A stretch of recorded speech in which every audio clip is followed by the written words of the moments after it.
What's up everybody, welcome back to the channel. And today we're looking at the Hilltop Barndominium and we're making a lot of progress on this build. As you can see, we've added overhangs. We actually are installing the roof today, and we have a PBR style panel roof. It's burnished slate is the color. This is turning out really nice. We did use metal studs on those overhangs with the zip system that covers that.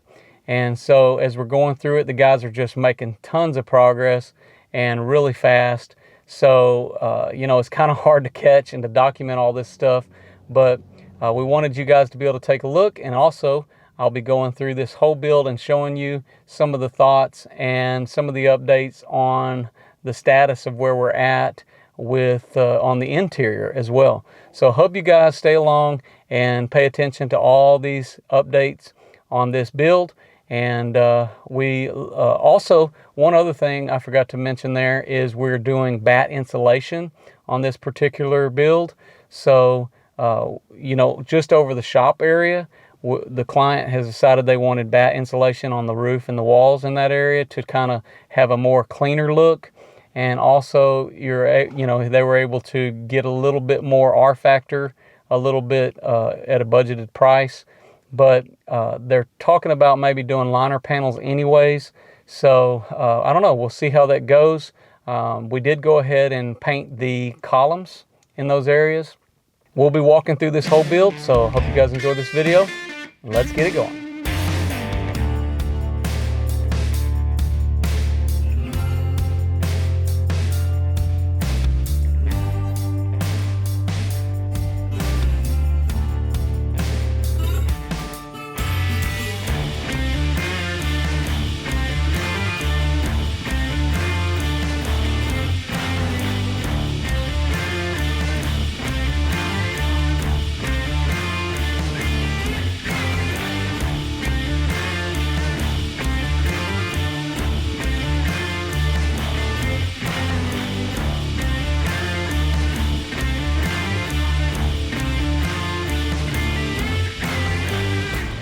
All right guys, this is the peak sheets. Now we actually special ordered these peak sheets to be on a 512 pitch because the roof is 512.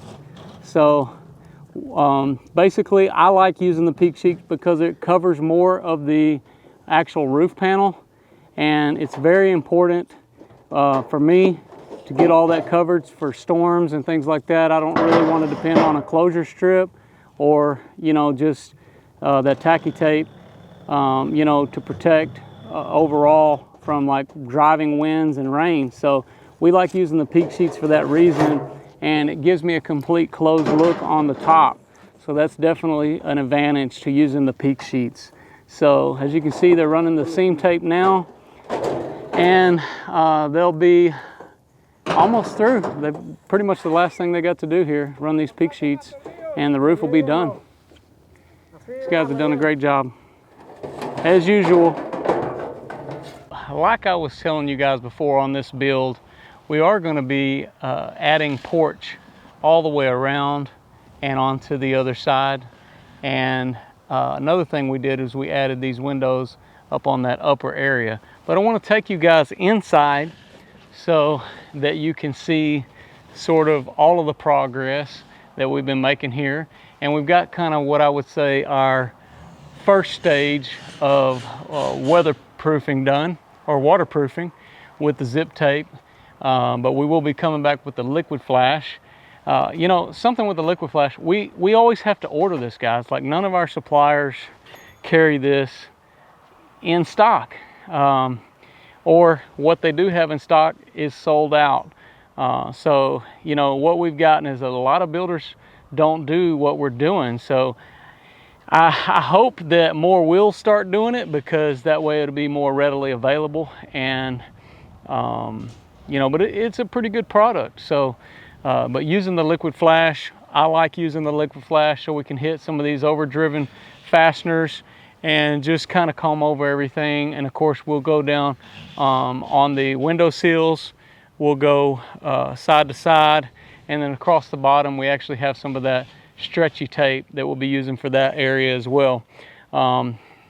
So we usually won't come back and do some of that until we get our windows as well into place, or until we get our windows on site. We'll be coming back and doing a lot of this waterproofing and just going through it.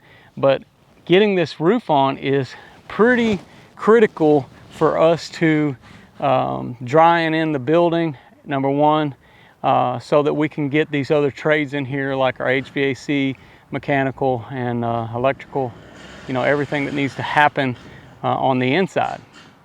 So that's what I'm excited about, is being able to make the progress and move forward with what needs to be done on the inside. So let's get in here. Let's show you guys what's been going on. Okay guys, getting right into it, you can see what we've got going on here. Now I'm standing on the kitchen side of the living room area, and you can see what we've got going. But one of the biggest things I guess I could say about this room is the ceiling is going to be open. So the way we've kind of made a plan here to leave this ceiling open, this gives us options to be able to paint the ceiling, stain the beams, and these are glulam beams. And you guys saw during our last video on the framing that we basically use these 14-inch glulam beams, and on top of that was like a 2x6 tongue and groove.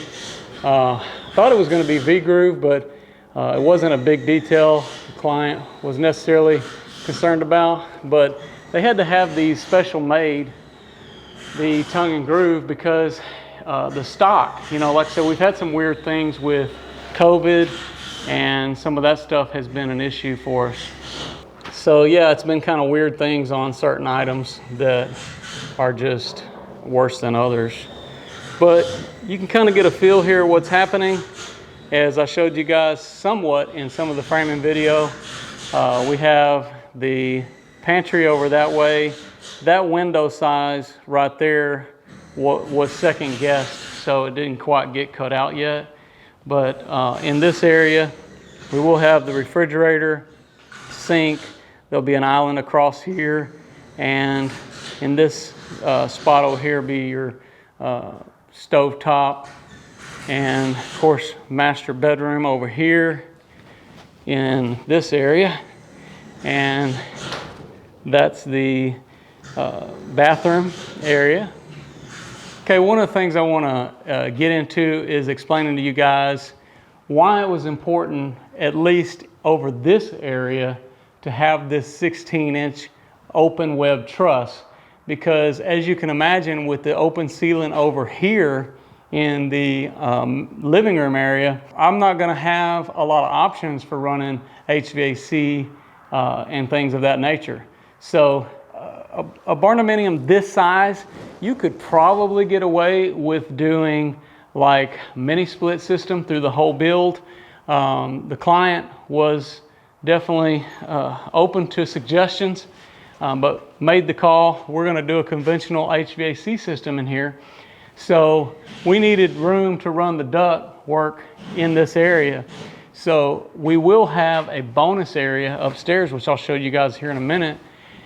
Not sure exactly what we'll use up there as far as HVAC is concerned, but you know, having the 16-inch open web truss is definitely better than having a straight 2x12, because having the 2x12, it wouldn't allow you to go side to side. So this was a key thing that we needed if we were going to have the interstitial space between floors. So it gives us plenty of options so that we can run all that duct work, which you'll see later. You can kind of see where the tongue and groove stops and the subfloor continues. And because those are 16 inches on the trusses, it goes up higher, so it allows for space for that extra 1.5 inches that's above there. So that pretty much shows you what it looks like on those transition points, which we've got plenty of options when it comes to putting in return vents or HVAC supplies in those areas. But I think it's going to be awesome. So the idea of running this open ceiling in this area, I think it's a great idea for a small quarters like this. It definitely opens up the ceiling, gives it more of a dynamic or a architectural feel to it whenever you come in. It's going to give us a lot of options on the decorating side to make it, or not decorating, but the finish side, to really give it a certain appeal as you come into a small area like this, because this is really only like a 15-foot wide area by 30-foot long. So it's not a huge space as far as to fit your kitchen and your living in here, but this is only for efficiencies. Luck would have it, you know, that right whenever we got this ceiling installed the other night, I mean, I think they put it in on Saturday, and Sunday night there was a storm that blew in. And of course, you know, all we're thinking is we didn't have the roof on, so all we had was an open, you know, roof. So the rain came in, and it became a little bit of a scurry for us to try to find some plastic, because we were literally trying to plan on getting the roof covered the following week. And we've been going for weeks without rain, but it just blew in out of nowhere. We kind of weren't watching. So, you know, we've been in somewhat of a routine of, you know, getting our lumber started before we actually put the roof on. And, you know, it's just one of those things. We've got so much going on. We're trying to get a good rhythm on these builds to where, you know, you have a good schedule. And, you know, so basically, it got wet. So our concern was, oh no, that's going to be ruined. We were worried about the tongue and groove, you know, what the potentials could be on that. But overall, I'm not seeing really hardly any effects of that. And I mean, I think there might be a couple spots you can see. There was some blackening, you know, but all this is probably going to get painted anyway. So we'll be able to sand that down and do that, or it'll have more of that rustic feel or look to it anyhow, and the clients weren't overly too concerned about it after they saw it the next morning. So overall, looks pretty good. Okay, so just off the living area, we have added this side storage, which is under the stairs, and you know, didn't want to let this get away, but you can see this goes around. So I thought, hey, what a great spot. You can store Christmas trees, stuff like that. Big open storage area in here under this stair space. It ended up taking a little bit more space for the stairs, so we just want to utilize the storage space underneath there. Again, this other part of this bump out here is the shop restroom, and as you can see, we've got our framing going all the way up to the top side. This is something that I always try to coordinate as well. Of course, we will be sealing all that off with zip tape, liquid flash, everything all the way up to the top. And another thing that we'll be doing in this area is in the shop area, we'll be running liner panels. So all of this area will have liner panels on the inside and the ceiling area. So we actually came in here the other day because we didn't want to have to do it before. Well, we weren't sure if we were going to paint this, or we weren't sure if we were going to spray this or roll it or what, but we ended up painting these beams the same color as the roof, so that will already be done. And then we'll come back and trim around all that with our liner panels. I'm going to take you guys upstairs. This is a sweet like landing right here. We were talking the other day about creating or putting a window here. So as you come down off that landing, you can look out and see that beautiful view across there. What do you guys think? You think that's a good idea? because I was all on board with it. I thought it was a great idea for the client to put a window here. So, okay, now we're up here in the, what I call the bonus storage area. And as you can see, this is a pretty good sized space. And, one of the things I guess you can note from here is, this is that subfloor area. And this is what I wanted to show you, basically, that all of this subfloor is continuous. And that was what we were trying to accomplish. So everything worked out really good on that. But we wanted a continuous floor going across, all the way across. And you can see I got plastic here because the other night when a storm rolled in, we didn't have the roof on yet. And I was super concerned about it. Well, our client called me and said, hey, what can you do, or what can we do? And I said, well, I don't know that there's really anything I can do. I didn't have any plastic. I think Home Depot closed it like, I think they've been closing at 7 or 8 o'clock. I can't remember exactly what time, but it was like 20 minutes till. So I called the framer. I'm like, hey, storm's coming. What do we want to do? And he said, I can meet you over there. And anyways, we came over here. I mean, it was lightning and everything. And we got it covered as best as possible. But they were mid-construction, so it wasn't even all the way done. But we were concerned about the tongue and groove getting wet. But overall, no harm done, really. If I had my choice, I'd get all this done before any of it got rained on. But, you can't always make that happen. But when we got the subfloor all finished up here, of course, clients wanted to add windows, and that's great. We put the windows, we put 2 windows. As you can see, I've got main steel coming through the center of that. Otherwise, we could have put one big window.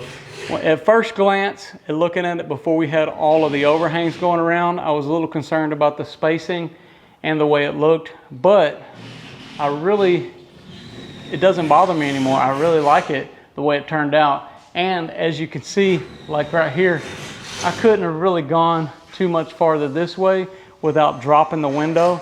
And I didn't want it to be lower than at least my eyesight, because that's a good basis, 6 foot. Now, again, another thing about the size of the space, because they're talking about wanting to use this for exercise room, they have the idea of wanting to maybe add a restroom up here. So we do have a way to do it. It's something that we're talking about. What would you guys do? Would you add a restroom or not? So I'd be interested to hear what you say. This is, like I said, the whole downstairs footprint is up here. I'm going to have to utilize some of that space over there in the back corner for the HVAC area, which we're going to try to condense that as much as possible. But overall, you can kind of see how things are shaping up here. Now, having a big beam like this at, say, head height, you don't have to get, I think when I did the measurements, they have a good 15 foot across the center of head clearance, at least my head clearance, all the way across, 12 to 15 foot. And one of the things that I came up with as far as an idea, if they wanted to finish all this off up here, is to take a partition wall and frame this right here under this beam up to a certain point, and then make a opening with the remaining area, so that you'd have to just partition it. That way it's not something where you're running into the beam if you're walking around upstairs. So I think this is going to make a great flex space for them. Of course, they got a lot of storage. Adding the additional storage under the stairs, I think, really has helped conclude that they might want to use this for other things. But we may wall this area off over there so that they can have a divided storage space, maybe even on both sides. But I'm pretty sure at least one side, the HVAC is going to dominate some of the control for the space that we have over here. So we are running insulation, the typical bad insulation in the shop area over here.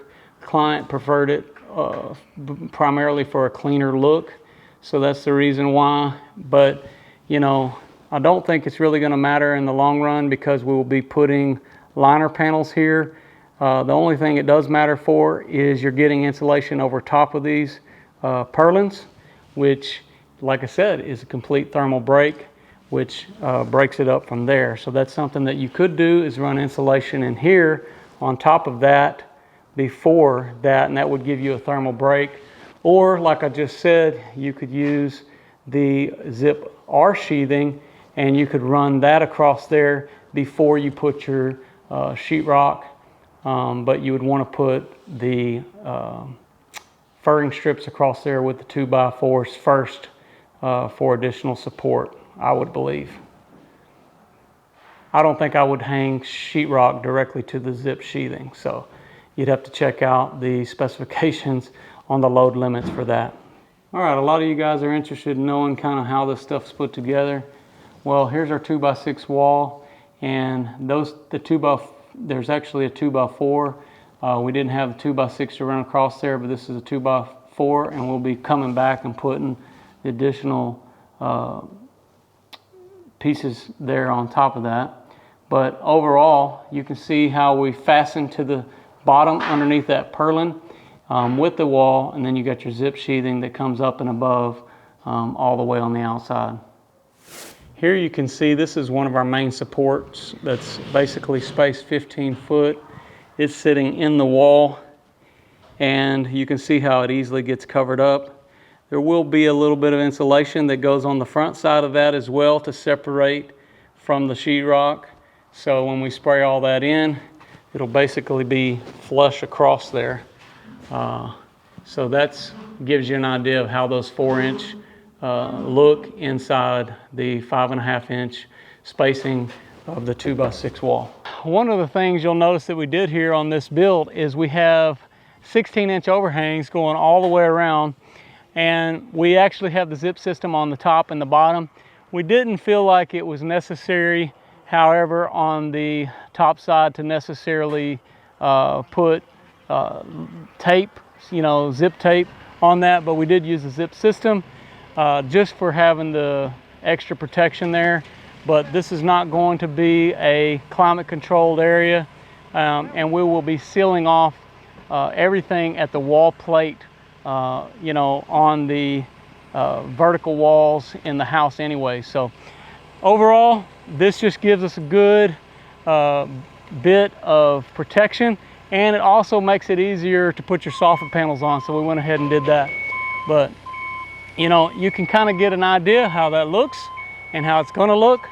It's going to look really nice, and I also like how it gave me a straight fascia going down there. I'm willing to try new things. This is something that if you guys go back through our videos, you'll see that I've done this several different ways. I've used wood, I've used just your typical purlins, and now we're using the metal studs here. Who knows, before it's all said and done, I may be using all metal studs on the inside of these things. But as I've discussed before in some of our Q&A videos, it's not necessarily the most cost-effective way to go about building, so we don't generally use that. But I really like the results that it gave me on this particular one. So I don't know, you guys may see more of that in the future. Putting overhangs like this, it does cost more money, so it's an upgrade in cost above what, if you watch the cost video, you'll see kind of our price ranges. From that base price, it does raise the price a little bit. And I know your next question is, how much, Josh? How much? Because that's what everybody always wants to know. I'm not going to tell you that because it really depends on how much soffits and overhangs you're going to put. So anyhow, I think this is really coming along nice. I'm really excited about the next phase of this build. As you can see, we got a lot going on. A lot is going in the right direction, and we're making more progress daily, as often as we can on these builds. So I appreciate you guys following along. don't forget to link up to these playlists and go back through, and you can see this one from the very beginning. And we've got new playlists that are happening every week. So I hope you guys are subscribed. I hope you've rang the bell and you're getting notifications every time we upload a video. If you haven't subscribed, do it now. Also, put your comments below. Let us know if you think they should add a bathroom upstairs. I'd be interested to hear your thoughts on that.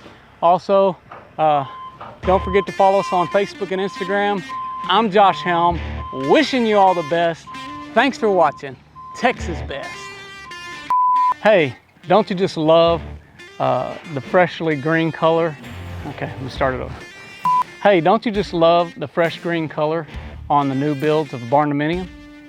I do. Hey, don't you think Huber Wood should contact a brother for, I'm sure we've had to contribute to somebody using zip system on their builds by now, right?